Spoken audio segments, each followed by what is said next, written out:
कोई झोला छाप डॉक्टर चला जाए तो महाराज क्या वो उसको उत्तर देगा? नहीं देगा। आगे चले तो महाराज सनक सनंदन और सनत कुमार चारों भैया मिले। चारों भैया मिलकर के आज कहते हैं नारद जी क्यों दुखी हो? अरे कहते हैं महाराज वृंदावन की ओर गया, वहाँ दो वृद्ध पड़े हुए थे, एक तरुणी प्रभु। अरे उसके लिए सत्कर्म के लिए इतना चिंता, बैठो आज बालू का आसन लगाए और कहा हरिद्वार तट पर कि ऊपर वाले नीचे आ जाए और नीचे वाले भी ऊपर पहुंच जाए। बीचों बीच में आज कथा सुना रहे हैं सनक सनंदन सनातन और सनक कुमार, वहाँ सभी लोग आ रहे हैं और सभी लोग आकर के महाराज वहाँ भक्ति महारानी भी आ गए, ज्ञान बैराग भी आ गए और प्रहलाद जी महाराज ताल ताल लेकर के बजाने लगे। ध्रुव जी महाराज मगन हो गए और वहाँ चलने लगा कृष्ण गोविंद हरे मुरारी हे नाथ नारायण वासुदेवा। कृष्ण गोविंद हरे मुरारी हे नाथ नारायण वासुदेवा। कृष्ण गोविंद हरे मुरारी हे नाथ नारायण वासुदेवा। कृष्ण गोविंद हरे मुरारी हे नाथ नारायण वासुदेवा।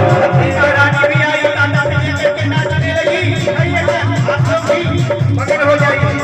हे नाथ नारायण वासुदेवा, हे नाथ नारायण वासुदेवा, हे नाथ नारायण वासुदेवा, हे नाथ नारायण वासुदेवा, हे नाथ नारायण वासुदेवा, हे नाथ नारायण वासुदेवा। कृष्ण गोविंद हरे मुरारी हे नाथ नारायण वासुदेवा।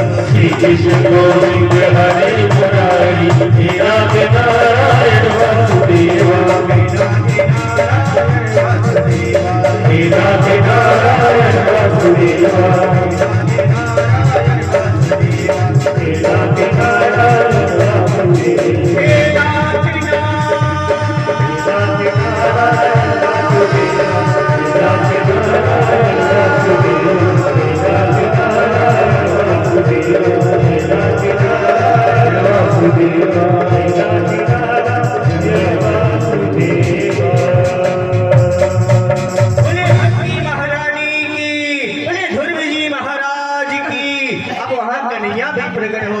और महाराज कन्या पूछने लगे महाराज की भक्ति महारानी पूछती है कि महाराज मुझे बैठने का स्थान दो।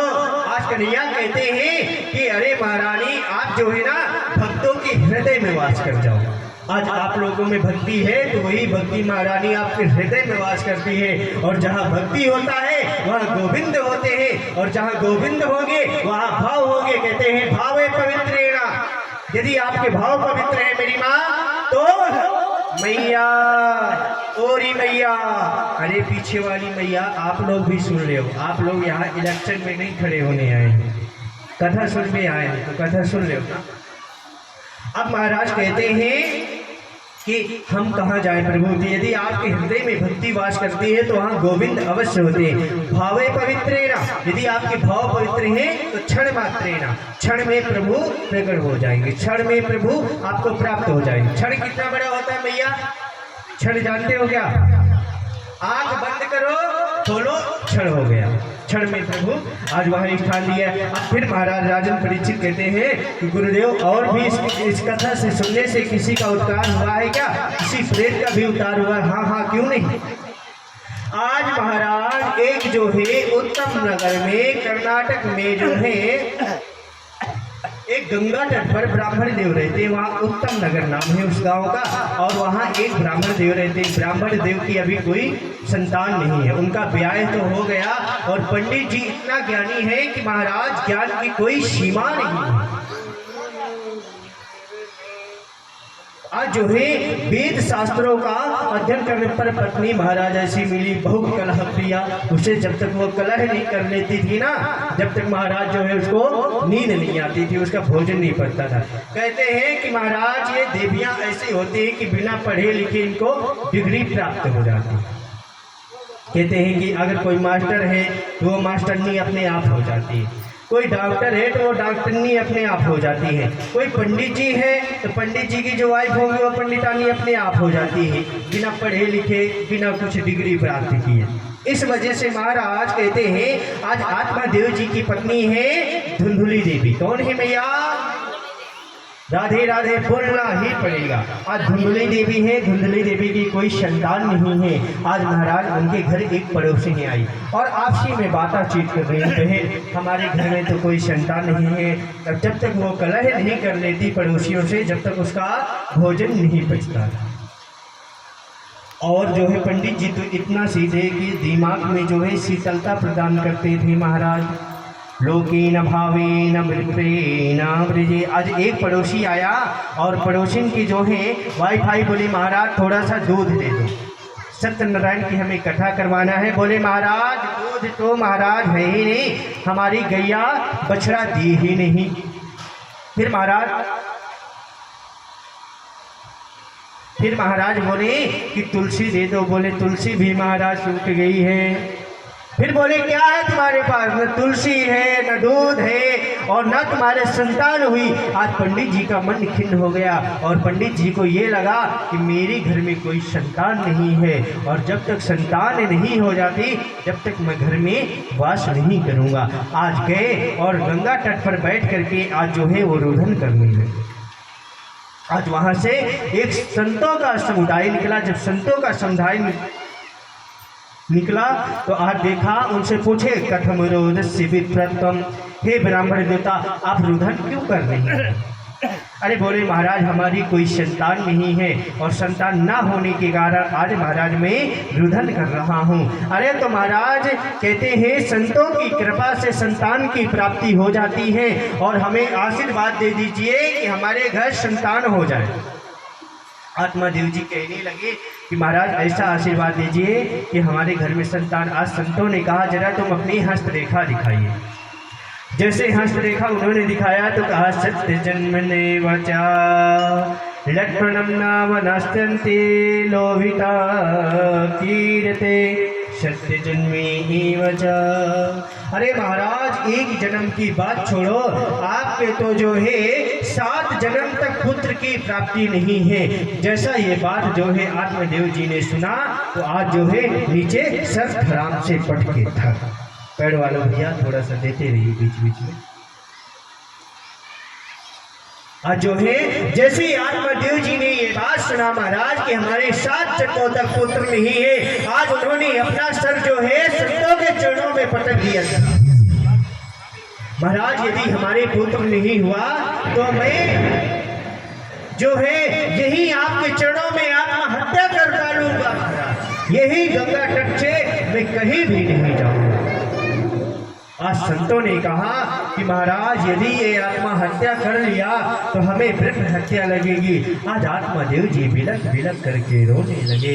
अरे महाराज मेरे तो कोई संतान नहीं है और जरा आप एक जन्म की बात छोड़ो, हमारे तो 7 जन्मों का आपने दुख मेरा दुगना कर दिया। महाराज मेरे पास सब कुछ है पर मेरे पानी देने वाला पिंड देने वाला कोई नहीं है। मेरी माई बाप आप याद रखना जीवन में, आपके घर में धन दौलत बहुत कुछ है। कहते हैं कि पति बिन सोनी मांग है, पुत्र बिना है घर सोना, 2 मुक्ति के द्वार है, 2 बिना है दुख दूना।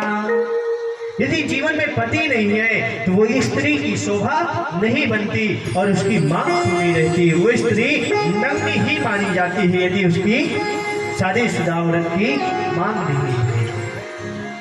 और पुत्र नहीं है तो उसका घर सुना रहता। फिर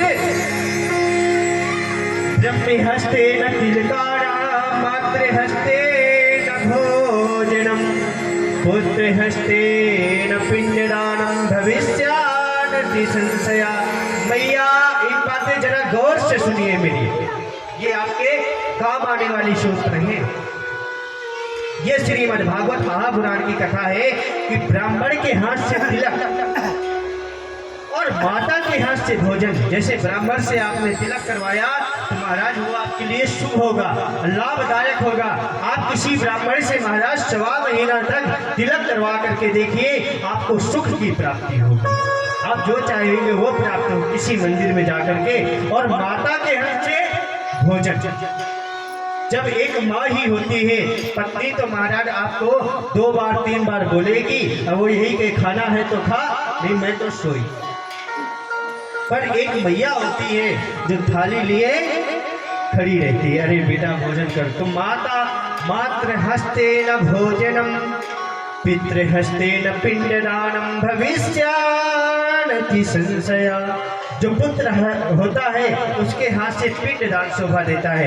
यदि आपके जीवन में पुत्र नहीं है तो आप कितना भी धन दे देना, कितना भी धन दिवा करके आप पिंडदान दिवा लेना, पर मेरी मैया आपको पिंड की प्राप्ति नहीं हो सकती। 3 चीज अनिवार्य है। आज आत्मदेव जी रुदन कर रहे हैं कि मेरे तो कोई पुत्र नहीं है, महाराज मुझे ऐसा कोई फल दे दीजिए मेरे घर में पुत्र की उत्पत्ति हो जाए। आज आत्मदेव जी रोने लगे, हे संत समागम, हे महापुरुषों जरा मुझे बताइए। सुते ब्रजेना आत्महीनम न सर्वे न भावा। अरे महाराज ठीक है, यदि ये आत्महत्या कर लेते हैं तो हमें ब्रह्म हत्या लगेगी। ऐसा करो, ये हम फल देते हैं और फल ले जाइए और अपनी पत्नी को, धर्म पत्नी को ये फल खिला देना, तो पुत्र की प्राप्ति हो जाएगी। आज वो फल लेकर के गए। मैया राधे राधे। आप लोग कथा नहीं सुन रहे, हौसला नहीं हमारा अभी जज रहा है। यदि आप लोग सुनेंगे उतना ही भाव विभोर होंगे, और यदि आप लोग सुनेंगे ही नहीं तो मैया हमारे आने और ना आने का कोई मतलब नहीं हुआ। इनके बुलाने और ना बुलाने का कोई मतलब। अब देखिए कितना अच्छा कार्य है। ये जो साउंड वाले भैया हैं या पहल लक्ष्मी है, तो आपके यहाँ श्रीमद् भागवत को लेकर के आई, साथ में हमें भी बुलाई। आपको इसमें कुछ नहीं लगा जी। और कर्म करने वाले ये हैं, और सिर्फ आपको बैठ के गद्दे में आराम से आनंद में कथा सुनना है, वो भी आपसे नहीं सुना जा रहा, फिर तो भैया आप कुछ कर ही नहीं सकते। 2 आलसी व्यक्ति पड़े थे आम के पेड़ के नीचे, और उनसे बोला गया, एक आम छाती में उसके आम गिरा सीने में, और बोले दूसरे वाले को बोला, भैया ये आम उठा, ये बच्चे थोड़ा सा शांत करवा दीजिए।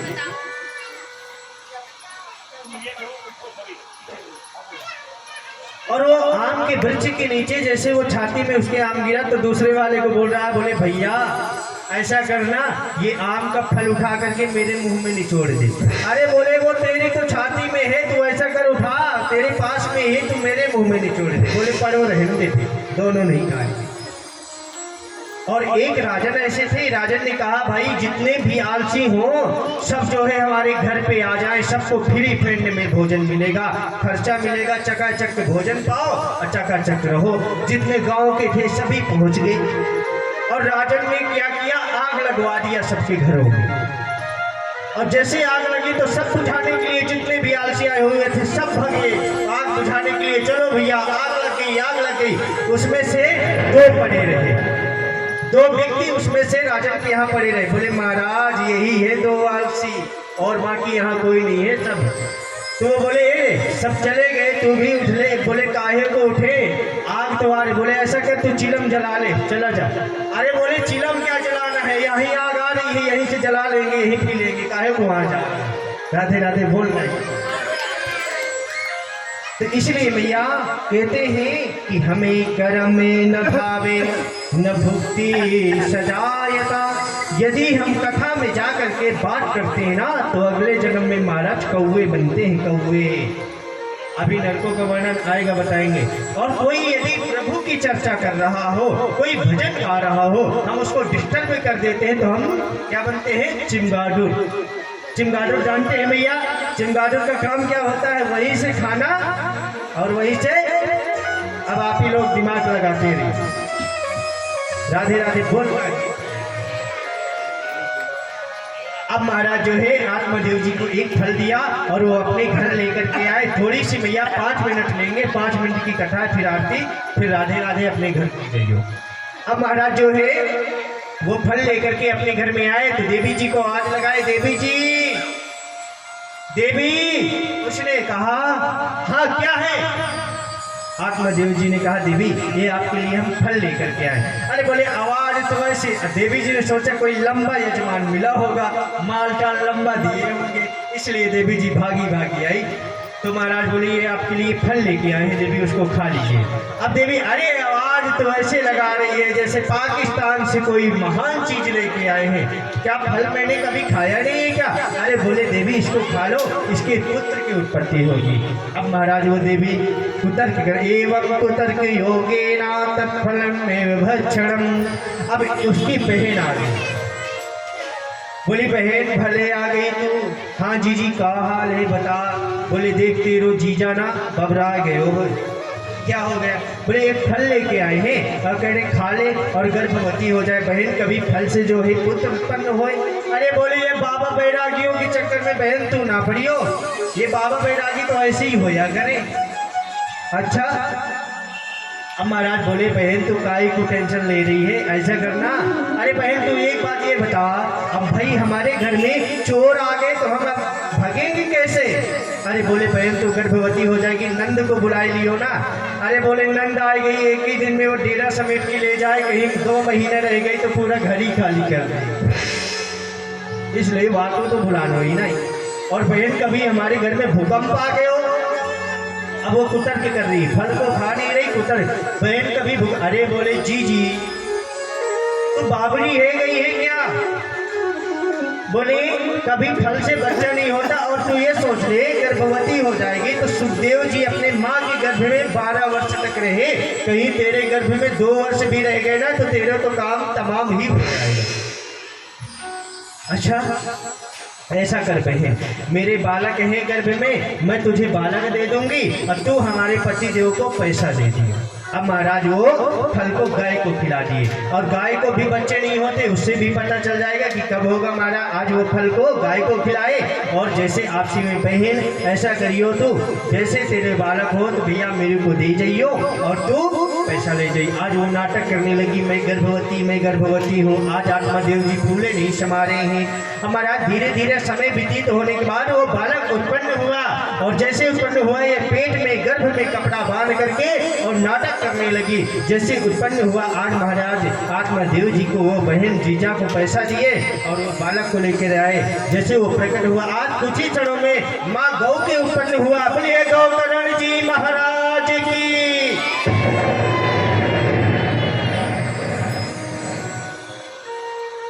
अब महाराज जो है गौकरण जी महाराज जो है उत्पन्न हुए, अब बधाई दे रहे हैं। आत्मदेव जी फूले नहीं समा रहे, दे दे बधैया ये द्वार से भैया 100 बार बधाई, नाचे गावे खूब मचावे। आत्मदेव जी का फूलो नहीं समायो। अब इसके बाद जो है धीरे धीरे करके उन बालकों का नामकरण होने लगा महाराज।